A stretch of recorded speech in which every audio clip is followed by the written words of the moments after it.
Nos, sziasztok, én Vörös vagyok, és most jött el nálam az a pillanat, hogy én eldöntöttem, hogy elkészítem az első YouTube videómat, ami ilyen bemutatkozó videó lesz, amiben ugyanis szeretném elmondani, hogy milyenféle fajta videókat fogok készíteni. Milyenféle fajta videókat? Hát ezt jól megmondtam, de remélem értettétek. Na szóval, hogy milyen videók lesznek fent itt a csatornán.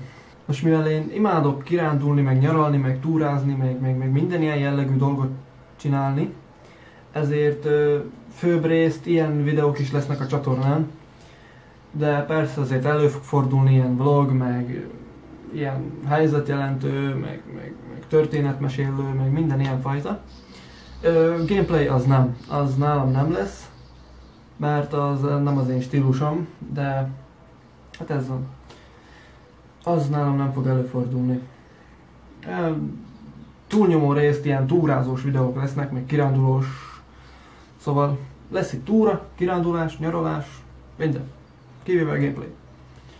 Nos, ebben a túra, nyaralás, kirándulásban azt kell érteni, hogy lesz itt olyan, hogy én a tengerparton vagyok, lesz itt olyan, hogy én a Dunaparton vagyok, lesz itt olyan, hogy mit tudom én, egy tóparton vagyok és fürdünk, vagy horgászunk, vagy akármi. A túrázásban az, hogy én vagy biciklivel, vagy gyalog túrázok, mert ugyebár szerettünk, van egy csoport itten a lakóhelyemen, ahol ilyen baráti társaság, aki így szeret biciklizni, és akkor így bejárjuk az egész környéket, vagy még annál is messzebb megyünk, és akkor azokat is felveszem úgy videóra. Ugye persze ezt mind GoPro-val. A vlogszerű videók azok Nikon fényképezővel lesznek, mert hát ez jobb minőség, mint a GoPro, de ezt azért nem fogom felszerelni biciklire, meg a vízbe dobálni, meg ilyenek, mert azért kicsit drága volt ahhoz, meg hát se vízállótok, se semmi.